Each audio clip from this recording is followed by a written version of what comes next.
بسم اللہ الرحمن الرحیم۔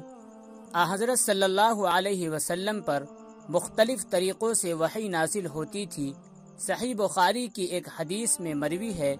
حضرت عائشہ صدیقہ رضی اللہ تعالی عنہا فرماتی ہیں کہ ایک مرتبہ حضرت حارث بن ہشام رضی اللہ تعالی عنہ نے حضرت صلی اللہ علیہ وسلم سے پوچھا کہ آپ پر وحی کس طرح آتی ہے، تو حضرت صلی اللہ علیہ وسلم نے فرمایا کہ کبھی تو مجھے گھنٹی کی سی آواز سنائی دیتی ہے اور وحی کی یہ صورت میرے لیے سب سے زیادہ سخت ہوتی ہے، پھر جب یہ سلسلہ ختم ہو جاتا ہے تو جو کچھ اس آواز نے کہا ہوتا ہے مجھے یاد ہو چکا ہوتا ہے، اور کبھی فرشتہ میرے سامنے ایک مرد کی صورت میں آ جاتا ہے،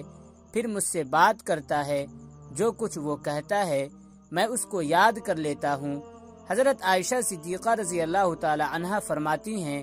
میں نے سخت سردی کے دن میں آپ صلی اللہ علیہ وسلم پر وحی نازل ہوتے دیکھی ہے، یعنی ایسی سردی میں بھی جب وحی کا سلسلہ ختم ہو جاتا تو آپ کی پیشانی مبارک پسینہ سے شرابور ہو چکی ہوتی تھی۔ ایک اور روایت میں حضرت عائشہ صدیقہ رضی اللہ تعالی عنہا بیان فرماتی ہیں کہ جب حضرت صلی اللہ علیہ وسلم پر وحی نازل ہوتی تو آپ صلی اللہ علیہ وسلم کا سانس رکنے لگتا، چہرہ انور متغیر ہو کر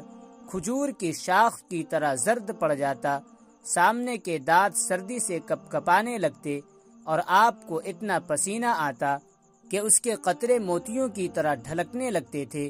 وحی کی اس کیفیت میں بعض اوقات اتنی شدت ہو جاتی ہے کہ اگر وحی اس حالت میں آتی کہ آپ اپنی اونٹنی پر سوار ہوتے تو وحی کے بوجھ سے اونٹنی بیٹھ جاتی۔ بعض اوقات اس وحی کی ہلکی ہلکی آواز دوسروں کو بھی محسوس ہوتی تھی۔ حضرت عمر فاروق رضی اللہ تعالی عنہ فرماتے ہیں کہ جب آپ صلی اللہ علیہ وسلم پر وحی نازل ہوتی تو آپ کے چہرے انور کے قریب شہد کی مکھیوں کی بھن بھناہٹ جیسی آواز سنائی دیتی تھی۔ وحی کی دوسری صورت یہ تھی کہ فرشتہ کسی انسانی شکل میں آپ کے پاس آ کر اللہ تعالیٰ کا پیغام پہنچا دیتا تھا۔ ایسے مواقع پر عموماً حضرت جبرائیل علیہ السلام مشہور صحابی حضرت دحیہ قلبی رضی اللہ تعالی عنہ کی صورت میں تشریف لایا کرتے تھے۔ وحی کی تیسری صورت یہ تھی کہ حضرت جبرائیل علیہ السلام کسی انسانی شکل اختیار کیے بغیر اپنی اصلی صورت میں دکھائی دیتے تھے، لیکن ایسا آپ صلی اللہ علیہ وسلم کی تمام عمر میں صرف 3 مرتبہ ہوا ہے۔ ایک مرتبہ اس وقت جب آپ نے خود حضرت جبرائیل علیہ السلام کو ان کی اصلی شکل میں دیکھنے کی خواہش ظاہر فرمائی تھی،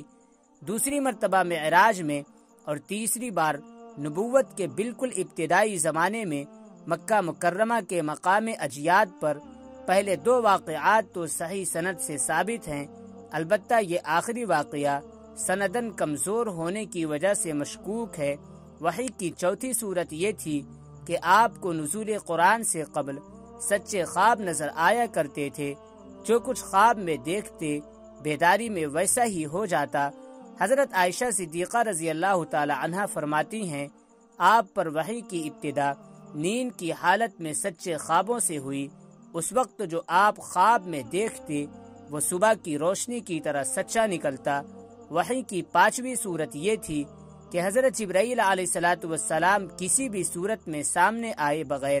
آپ کے قلب مبارک میں کوئی بات القاء فرما دیتے تھے، اسے اصطلاح میں نفس فی الروح کہتے ہیں۔ جیسے حدیث پاک میں ہے، حضرت جبرائیل علیہ السلام نے میرے دل میں بات ڈالی ہے کہ کوئی نفس مرتا نہیں یہاں تک کہ اس کا رزق مکمل ہو جائے، لہذا تلاش رزق میں اعتدال اختیار کرو۔